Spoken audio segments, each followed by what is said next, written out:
Salut, te voici actuellement sur la chaîne YouTube Snapstar. Sur cette chaîne, tu retrouveras tous les plus gros clashs de Snapchat et tous les plus gros buzz du moment. Surtout, n'hésite pas à t'abonner tout en activant la cloche des notifications pour ne rien rater du contenu exclusif de cette chaîne. Et oui, sur cette chaîne, tu retrouveras du contenu qui n'est disponible nulle part ailleurs. Sur ce, je te laisse avec la vidéo. Bon visionnage. Comme vous avez pu le remarquer en regardant le titre et la miniature de cette vidéo, aujourd'hui nous allons essentiellement parler de Nabil El Moudni, de Marc Blatta et d'Abou. Vous devez certainement tous les connaître. Nabil et Marc Blatta, ce sont deux blogueurs très populaires et Abou, c'est un ancien candidat de télé-réalité. Comme vous le savez, il y a quelques jours, Abou a fait une interview avec Samzira qui a fait le tour de la France. Dans cette vidéo, l'énorme crâne d'œuf et Naboul le Maboul ont réagi à cet énorme buzz et ils n'ont pas du tout mâché leurs mots. En effet, les deux blogueurs sont allés droit au but et ils ont expliqué leur point de vue. Je vous laisse sans plus tarder avec leur prise de parole et n'oubliez pas que vous pouvez bénéficier d'avantages exclusifs en soutenant cette chaîne. La famille, j'espère que vous allez bien, que vous passez une très bonne journée. Très rapidement, je viens de tomber sur l'interview de Abou. Comment vous dire, je suis choqué. Déjà, Dieu seul sait que je regarde jamais les vidéos de Samzira. À moins que je la reçois en plein de fois, il parle de moi ou quoi. Je ne regarde jamais ses vidéos. Mais l'ITV d'Abou, je suis tombé sur un extrait. Ça m'a grave intrigué, je suis allé voir. Et comment vous dire, mais starfallah, je suis écœuré de la femme. La tête de femme. Il y a des femmes, vous êtes vraiment des sorcières. Ah ouais, le vice de la femme, il est incroyable. Mais vraiment. Le mec, il a tout pour lui, machallah. C'est un beau gosse, c'est un bosseur. Il est dans la religion, dans le djinn. Elle a voulu qu'il arrête les réseaux sociaux, il a enlevé ses réseaux sociaux, alors que ça aurait pu être un tremplin qui aurait pu lui faire gagner de l'argent, etc. Il a vraiment tout pour lui. Et Starfall, là, vous écoutez son histoire, c'est à vomir. Et tu te dis, une bourroucha, c'est foutu de sa gueule comme ça, c'est ouf. Ta merde, même Samy il s'énerve là. C'est pas possible ça. Non, plus sérieusement, la famille. Genre la meuf c'était une schizophrène en fait. Genre elle avait plusieurs personnalités. Elle avait la personnalité ourtie, elle avait la personnalité grosse folle, elle avait la personnalité et selon je rigole, c'est vraiment pas bien. Selon l'environnement où elle est, la personne avec qui elle est, elle s'adapte, elle enlève la cagoule. Mais mais on vit dans quel monde, là? Ouais, juste ça, j'avais juste un petit coup de gueule à faire là-dessus. Il y a des femmes, vous êtes vraiment des chétanas. Et Abou, si tu vois cette vidéo, grosse force à toi, qu'Allah t'accorde une femme qui te mérite. Voilà, c'est incroyable, je suis encore choqué.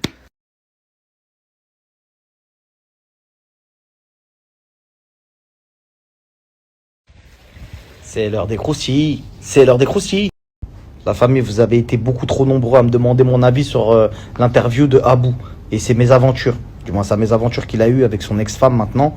Incroyable. L'interview est incroyable. Ceux qui l'ont pas vu, retournez dans mes stories juste avant et cliquez sur le lien. Allez la regarder. C'est sur YouTube. C'est une interview de Samzira avec un jeune homme de télé-réalité qui s'est marié avec une fille. Cette fille-là, malheureusement, elle avait un passé sulfureux. Il ne le savait pas. Toute la France l'a vu. Elle a fait un buzz, la vidéo. Si vous voulez mon point de vue, moi personnellement, je vais pas victimiser Abou, mais je vais juste expliquer que déjà de 1, c'est très rare d'entendre un garçon se plaindre d'une femme sur les réseaux. Généralement, c'est souvent les femmes qui disent ouais il est violent, il m'a fait ci, il m'a fait ça. Tu vois ce que je veux dire? Elles dénoncent les femmes généralement. Un homme, quand on lui fait du mal, étant donné que c'est la posture du mec, vas-y t'as vu je suis fort, je suis solide, je suis pas un fragile, etc. On a du mal à extérioriser le mal que notre femme peut nous faire, etc., etc. Alors aujourd'hui, lui, il a décidé de prendre la parole. Je pense que c'est loin d'être un cas isolé, parce que je connais plein de gens dans sa situation qui ont vécu exactement la même chose, etc. Et je trouve qu'il en a parlé avec beaucoup de fierté, avec beaucoup de recul. J'ai vu pas mal de choses passer sur Twitter en mode ouais, il cherche le buzz, machin, mais en fait, il peut pas chercher le buzz. Il est en train de dire clairement, il s'est fait douiller. Tu vois, il sait qu'il passe pas pour un fragile. Mais tu captes, ça le met pas en avant de ce qu'il vient de dire. Il vient de se faire douiller par une meuf qui s'est jouée de lui, etc., tu vois. Donc ça peut arriver à tout le monde. Et puis j'ai vu aussi des gens qui ont posté des photos de lui quand il embrassait des meufs à l'époque, etc. Tout le monde a un passé. Même les imams, frérot, ils sont pas nés imams. Voilà, ils le sont devenus. Tu te repens, tu fais des choses dans ta religion, etc. Et alhamdoulilah, c'est tout le bien qu'on lui souhaite. Maintenant, le truc, c'est que il a mis en avant certaines choses, il n'avait pas à le faire religieusement, moi je parle, hein, tu vois, ça reste un frérot, religieusement, on se connaît pas lui et moi, tu vois, mais de mettre les péchés de sa femme comme ça en avant, etc., c'est son ex-femme, hein, c'est compliqué, mais à la fois, je peux le comprendre parce que il se dit, je suis obligé de le... Il y a peut-être beaucoup trop de gens comme ça, faut se méfier. Et on le sent peiné, on le sent blessé, tu vois. On sent qu'il y a une grosse blessure en lui, en mode, tu vois, dans l'interview, il dit des propos aussi pas très cohérent. Je veux une fille qui a minimum bac plus 5, etc. Frère, il y a des filles, elles ont pas bac plus 5, elles sont idiotes comme pas possible, mais elles vont t'aimer, elles vont jamais te tromper, elles seront super bien pour toi, etc., etc. Donc je pense que il a eu un traumatisme avec cette fille-là. La preuve, il est tombé, il est allé à l'hôpital, il a perdu 15 kilos, etc. C'est des choses qui sont très graves, tu vois. Donc on voit que ça l'a atteint psychologiquement et physiquement. Et bon, alhamdoulilah, il s'est remis de tout ça, tu vois. Après, j'ai vu également que ça cherchait l'identité de la demoiselle. J'espère qu'elle va pas nous faire un revirement de situation en arrivant avec sa cape, en disant ouais, mais lui à la base c'est un ouf. T'allais pas vos péchés sur les réseaux sociaux. T'as vu, il y a des petites histoires de commérage, tout ça. Bon, déjà ça c'est moyen. Mais t'as vu des histoires de couple, etc. En plus, ça parle de religion. Ça, c'est mauvais aussi. Parce que t'as vu, il y a plein de sœurs voilées qui se disent, mais nous, on n'a rien demandé. On nous tire dessus comme ça fait une généralité. Alors, même si tu dis dans ton discours à bout, ouais, je fais pas de généralité, on est obligé de la faire, la généralité. On est obligé d'avoir cette image, de dire, ah, t'as vu, en fait, c'est des vicieuses. T'as capté. Donc voilà, famille, moi, c'est une interview qui m'a captivé. C'est vrai que l'histoire est folle, hein, la manière vérité. dont il le raconte. Ouais, la manière dont il le raconte, tu vois qu'il bluffe pas, tu vois, il dit la vérité, il est sincère dans ce qu'il dit. Donc moi, je pense que c'est pas un jeune homme qu'il faut accabler. La vérité, il a eu son expérience, il l'a partagé avec le public, etc. Si ça peut servir à aider des gens à ne pas, ou en tout cas à être méfiants, à faire les choses différemment, etc., ben voilà. Mais en aucun cas, bah, c'est bien parce que j'ai vu que Sam, il avait bipé, tu sais, les passages où à décrire physiquement ou son adresse ou ce genre de choses. Maintenant, faut pas que ça devienne un vieux buzz d'internet alors qu'on sait très bien que le mec ne cherche pas le buzz, hein. Ça se voit que dans ce qu'il raconte, il cherche absolument pas le buzz, il veut juste faire le deuil et je pense qu'il veut extérioriser. Vas-y, je me suis fait avoir, faites attention les frérots, etc. Moi, pour rien vous cacher, à la base, le voile pour moi, c'est pas un critère.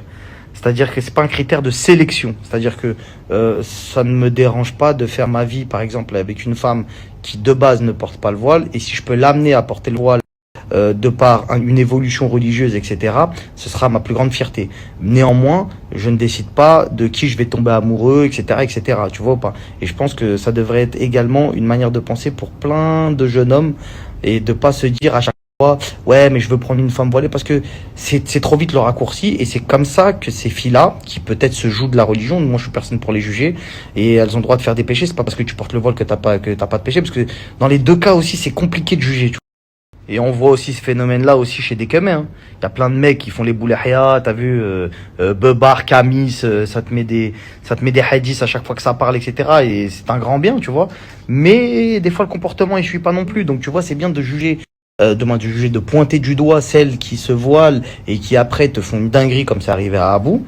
Mais on a aussi des frères qui se jouent de la religion, qui viennent voir des sœurs, qui sont pas forcément top dans l'ordine ou quoi que ce soit, mais qui se disent c'est un mec bien, il va m'accompagner, alors qu'ils font des dingueries, ils les jettent par derrière. Donc à un moment donné, essayez d'écouter votre cœur plutôt que votre tête, des fois.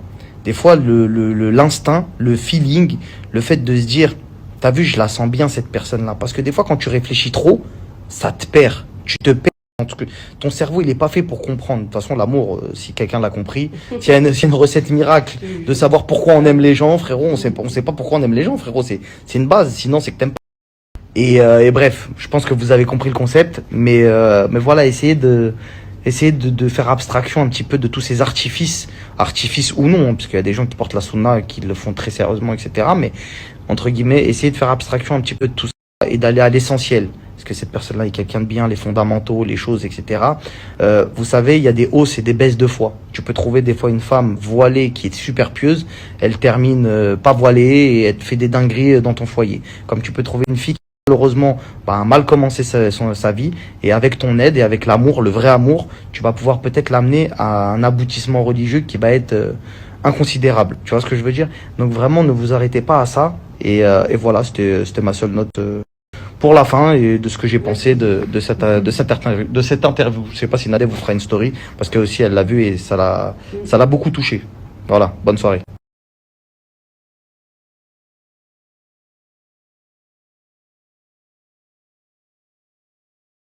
Merci à toi d'avoir visionné cette vidéo et surtout n'hésite pas à